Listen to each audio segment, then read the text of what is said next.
prior to meeting my dad, my mom, she had three brothers, and they sort of had their own rough and tumble type of crowd, different than like my dad and his crew. I should just mention my dad's surname was not Bass. It was much more ethnic than that, but I won't give it away. I'll let the internet trolls try and figure that one out. Mm-hmm. But yeah, mom's brothers knew a lot of biker types like Armin Bletcher, Sonny Barger, this type of more motorcycle club type of folks, which are kind of different than people like my dad and his crew, who were all very dapper, and Bill, you know how it is. The clothes, the swag, the jewelry, the Cadillacs. The occasional Lincoln might get forgiven, but it has to be the Cadillacs or all hell breaks loose, and the agita of it all. Right. No, Mom, very nice, very genuine, very sweet. Not street smart like my dad, but luckily during their marriage, he was able to really protect both of us, look out for both of us. And everybody knew, that's who she's married to, so we're not going to approach her with any stupid stuff and try to pull any con artist game on her or flirt with her or anything. Right. So now, prior to your birth, your mom, of course, she had boyfriends and this and that, and she had a first love in school. Yeah. And who was this before she met your father?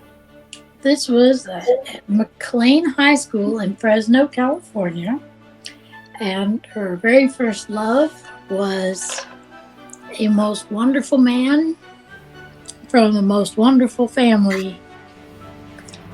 Such good people. I never thought people like this really existed in my life. I thought that, maybe in the movies, maybe like the Leave It to Beaver type family of perfection.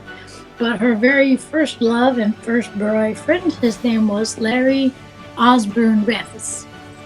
And he was several years older than her. Who, unfortunately, I've never met. I came into your life after his passing. But you've told me quite a bit about him. So share a little bit about Larry and how he came to reconnect with your mom later in life.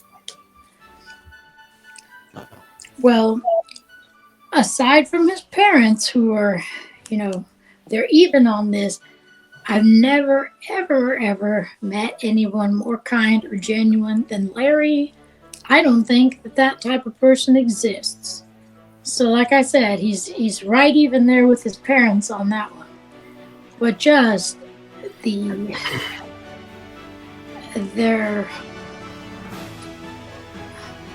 humility, that they were so humble, so genuine, so loving, didn't want anything from anybody.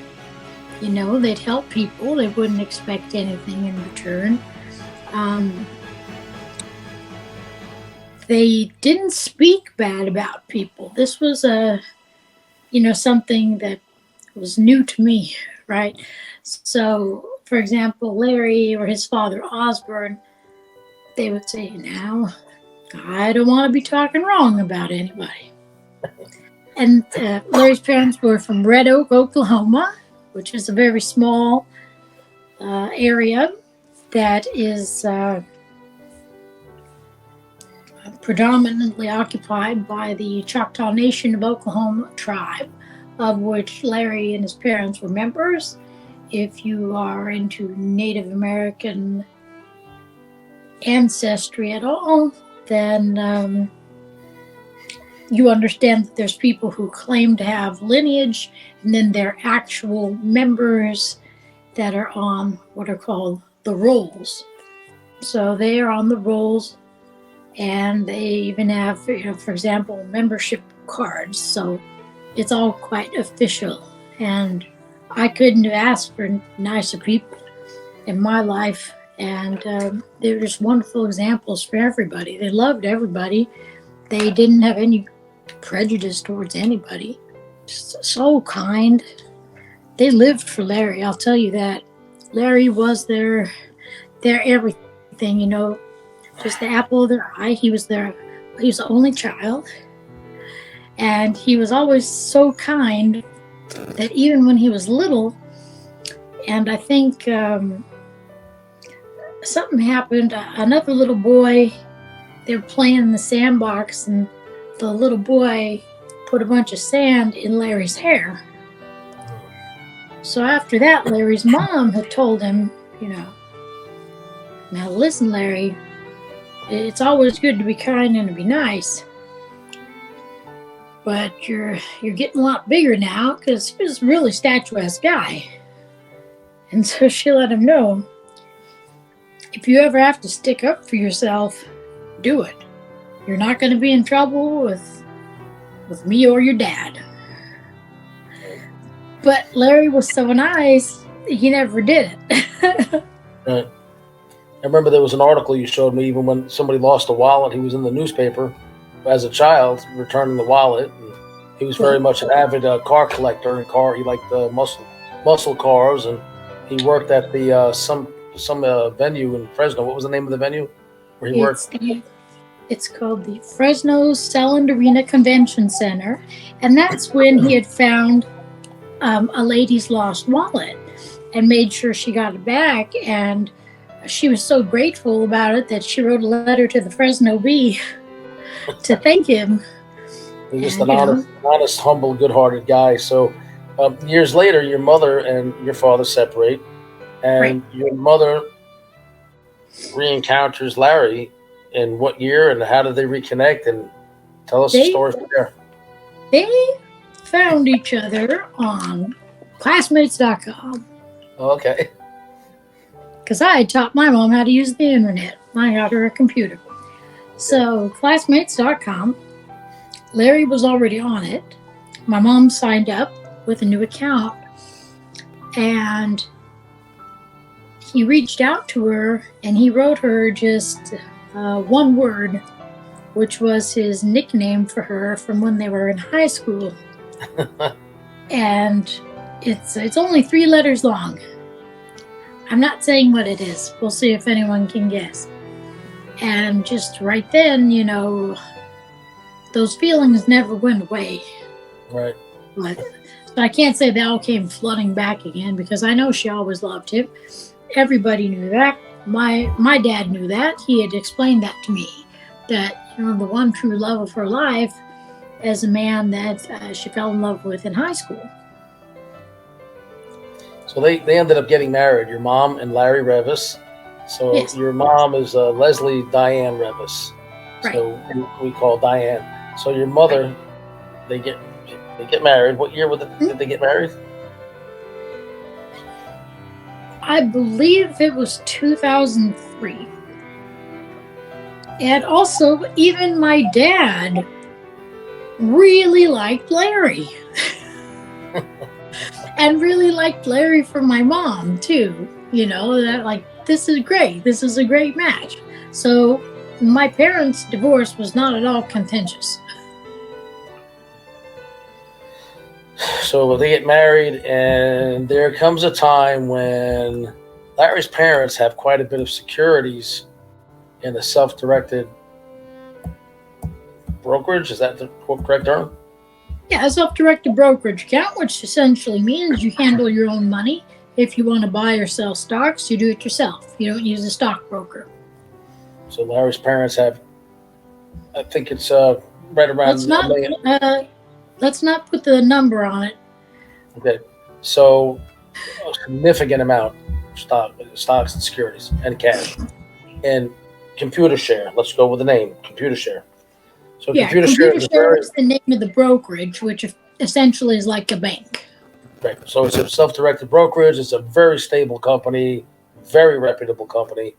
Never had a problem with it, that we're aware of anyway, in the context of this story and this scam that went down. No, they do very well internationally.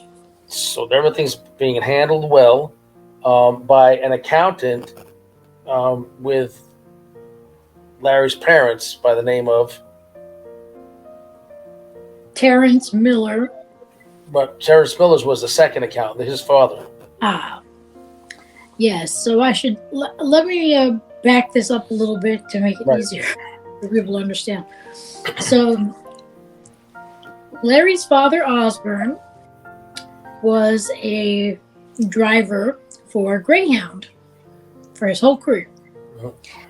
Larry's mother, Mildred, worked for a phone company for her whole career, and they both started working when they were very young until retirement age. Now, both Greyhound and the phone company, which changed names, over the years, from, for example, it was Bell, Pacific Bell, AT&T, all the same company, just different names. That company and Greyhound had options to where, if you chose, you could allocate part of your paycheck to be used to purchase stock in the company. And it was just a small part of each paycheck, but both of Larry's parents decided that they would do that. And at the time when they first started this, people would say, "Oh, you're crazy. It's a terrible idea. You people are out of your mind." Well, in those years, both of those companies were traded at very low prices. but just stowing away a tiny bit of it from each paycheck, what do you have to lose, right? Right. So that all accumulated over the years. Remember, these are two people who both work actually more than full-time, and solid careers with solid companies. Those small drops in the bucket turned into an ocean of securities over the years. And that was without even having to buy more stocks or make trades or really play the market. That was just letting it grow, which is very rare that would happen. This is William Steele. Thank you for joining my True Crime podcast and my True Crime channel. Please subscribe across all platforms and join us for part 3 of this incredible story from Dr. Mary Bass. And listen as this tragedy unfolds.